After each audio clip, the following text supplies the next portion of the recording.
นี่เรามารีวิวห้องพักนะครับ เป็นห้องธรรมดานี่นะครับเดี๋ยวผมเปิดไฟนี่ห้องธรรมดานะ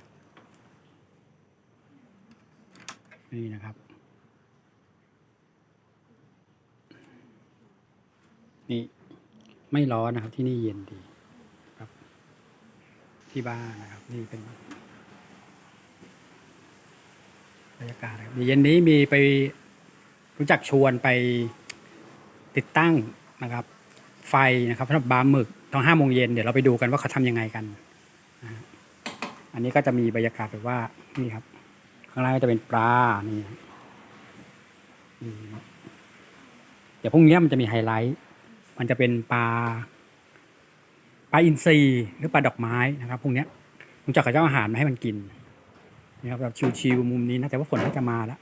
นี่คือมุมชิวๆนะครับอยู่ที่นี่แดนโดม